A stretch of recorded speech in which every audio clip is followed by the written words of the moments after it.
Bom, então vamos começar. Então, a gente já falou do que a gente. Recapitulando, a gente já falou do diagnóstico, já falou de como investigar até em paciente assintomático, os exames, probabilidade pré-teste. Agora a gente vai falar de tratamento. O foco desse segundo episódio é tratamento.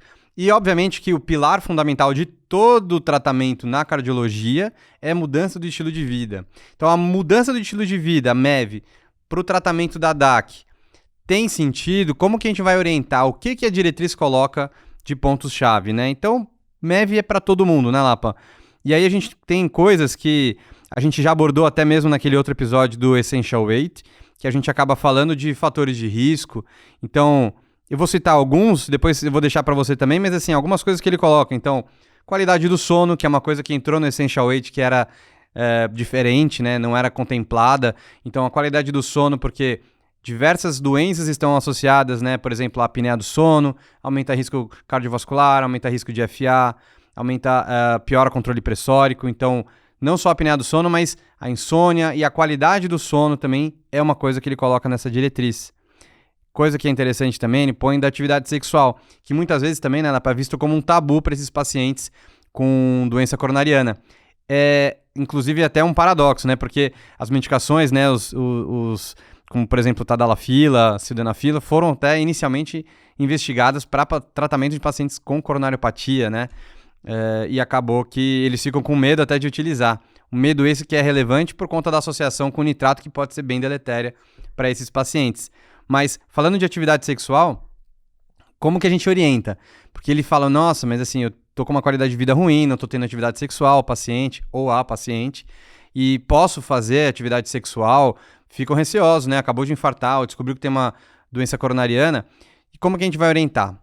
Então, é uma atividade de baixo risco, geralmente, né, para pacientes que estão estáveis, que são assintomáticos, que já têm uma boa capacidade física, né, que tem uma capacidade para fazer uma atividade de, pelo menos, moderada intensidade, leve intensidade. A princípio, a gente está tranquilo de orientá-los a fazerem atividade sexual. Questão dos inibidores, né, de prostaglandina, agora me fugiu a palavra, mas como a sildenafila ou a tadalafila, eles são geralmente seguros, tá? A única questão é o risco de hipotensão. Então, se o paciente está com a pressão mais limítrofe, por exemplo, ou faz uso de nitrato, aí a gente tem que orientar o nosso paciente, né? Não dá para a gente manter o nitrato naqueles pacientes. Então, se é um paciente que já está utilizando 3 classes de antiaginosos, por exemplo, ele já está com beta-bloqueador, bloqueador de canal de cálcio e nitrato de longa, esse paciente você vai segurar o uso da tadalafila, por exemplo, ou sildenafila, pelo risco de hipotensão associada. Mas, lembrando, se ele tem uma capacidade física ok, pelo menos para fazer uma atividade de leve ou moderada intensidade sem ter sintomas, a gente consegue liberar a atividade sexual, né, Lapa? Não sei como é que é. Isso é uma dúvida comum do consultório, né, Lapa? Perfeito, Zé. Lembrando, né, a visão geral de mudança de estilo de vida, crucial. Lembrando que a gente tem vários episódios já específicos disso, né? Então, a gente tem episódios específicos sobre exercício físico aeróbico, musculação, já discutimos também, né, em outros episódios sobre sono. No podcast do Essential Weight tem muita coisa realmente que a gente colocou lá, inclusive de dieta, etc. Então, é aquele pacotão, né, de mudança de estilo de vida que a gente já falou bastante. E não esquecer disso, né? Que em relação à reabilitação especificamente, tem um podcast específico disso com o Dr. Inês, onde a gente fala impacto sobre a vida no paciente coronariopata.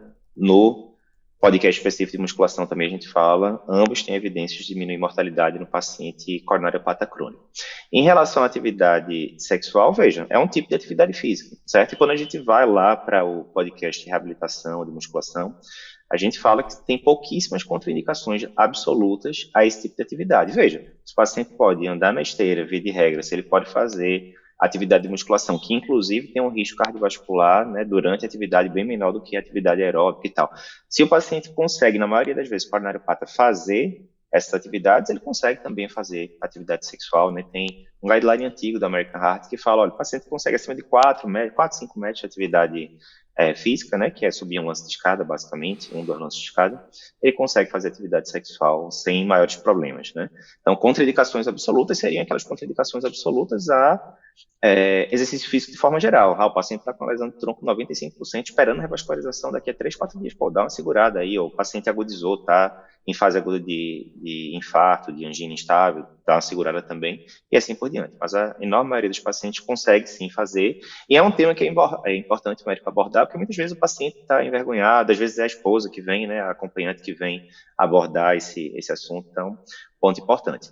Mas eu acho que, para a gente resumir muito, MEB, como a gente já discutiu muito em outros episódios, é isso. Não pode esquecer de orientar a atividade física, tanto aeróbica quanto musculação. Veja os podcasts específicos. Sobre dieta, ele levanta a bola de dieta mediterrânea, né? Como sempre, também já falamos isso no Essential 8, etc. Padrão de sono, independentemente da apneia do sono, etc. Checa lá no Essential 8 também, que a gente falou bastante sobre isso, 7 a 9 horas de sono por dia, etc. Então, aqui na parte de mudança de estilo de vida, sem grandes novidades, temos muito material já sobre isso, então checa lá para não perder nenhum detalhe. Boa. Para deixar uma coisa objetiva que eu queria deixar aqui só para vocês, então ele põe tabagismo, cessar o tabagismo, obesidade e sobrepeso, tentar manter o paciente fora da zona de sobrepeso, então com IMC abaixo de 25, e aí considerar intervenções farmacológicas, que a gente já comentou também, por exemplo, tem o estudo SELECT, lembrar disso, lembrar de semaglutida. Meta de LDL, então como é diretriz europeia, ele tem aquele valor mais quebrado, LDL menor igual a 55 e uma redução maior igual a 50% do LDL em relação ao valor basal. E aí a gente pode utilizar as medicações para chegar nisso, que a gente já tem podcast falando sobre isso. Diabetes, manter uma hemoglobina glicada menor do que 7. E pressão, ele coloca manter uma meta de pA sistólica entre 120 a 129, desde que o tratamento fique bem tolerado.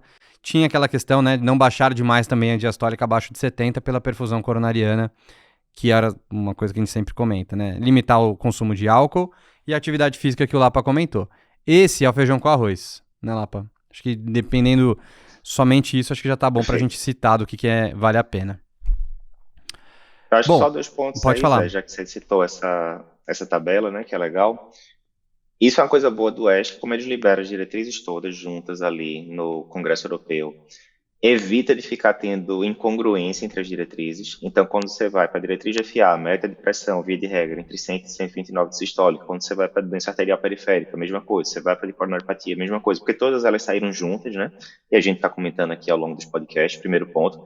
Segundo ponto, que em relação à atividade física, todo mundo tem aquele número dos 150 minutos de atividade física moderada por semana ou 75 minutos de atividade intensa, porque vale o dobro, né? Mas lembrar que a diretriz diz, é claro, que é essa quantidade mínima de atividade física aeróbica por semana, de 150 a 300 minutos, né? Então, você está com o paciente sedentário, qualquer passo conta, se ele bater os 150 minutos, você já fica animado, tá? Mas se tem algum paciente seu que fala que está fazendo 1 hora de atividade física por dia aeróbica, na esteira, por exemplo, show! Existe evidência de que quanto mais melhor, a não ser em limites muito grandes, né? Ultramaratonistas, aquelas coisas, enfim. Mas sem estresse, não é para mandar reduzir não, se ele está fazendo 1 hora de esteira por dia, que é exceção, manda ele fazer sim, porque o objetivo é esse, a quantidade mínima de 150 a 300 minutos de atividade moderada por semana, ou 75 a 150 de atividade intensa. Maravilha.